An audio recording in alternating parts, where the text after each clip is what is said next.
Kian, and the book I chose to do for the reading presentation is called The Adventures of Max the Minnow. And it's written by William Boniface and illustrated by Don Sullivan. And this book is actually really important to me. It's been one of my favorite books all my life. I actually got it as a present for my 3rd birthday from my Aunt Christine.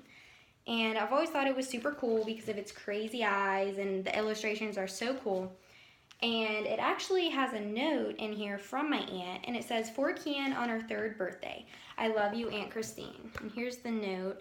And as you turn the pages, the eyes actually line up with different illustrations, which I think is so crazy.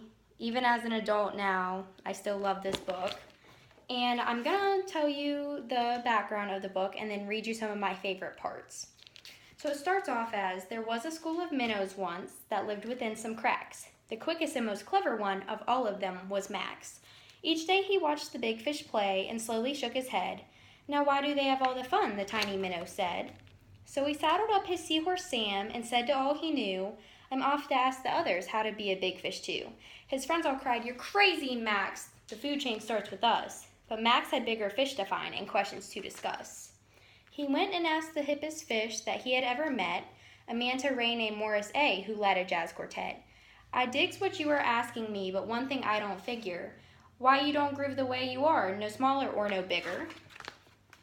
And then his plan is to eat everything possible in the whole entire ocean to try and get bigger.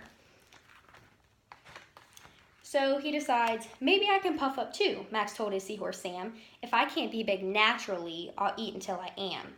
He swam right into sawfish malts, the finest in the sea, and chugged down 7 plankton shakes as quickly as could be.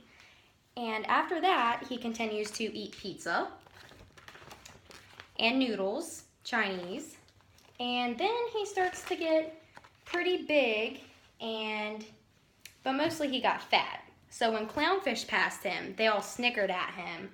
And he said, "When I get bigger, they won't laugh. I'll show them I'm a winner." But then he spied a distant sign that spelled out Sharky's dinner. And at this point, things start to go wrong for him. So he swam right into Sharky's lair and thought no place looked finer. He told the shark his sign was wrong, that dinner should be diner. "Ah, contraire," the sly shark grinned. "The diners are my dinner. That's why I'm pleased that you've stopped in and thrilled that you're not thinner."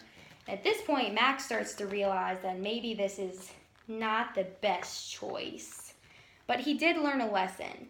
Max has learned, as you should too, that big fish aren't just made. It's what you do with what you've got that helps you make the grade. And Max has lost the weight he gained, as you and I can witness, for he became the biggest fish in underwater fitness.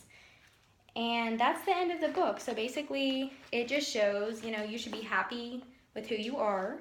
And this book always meant a lot to me growing up because I don't think enough people realize that you are fine the way you are.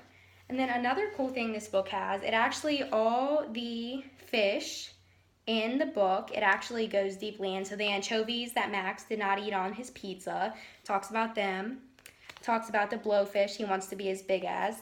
Talks about the shark that almost ate him right down here. So I think this book is just super cool for kids, and I've always loved it, so I hope you guys loved it too.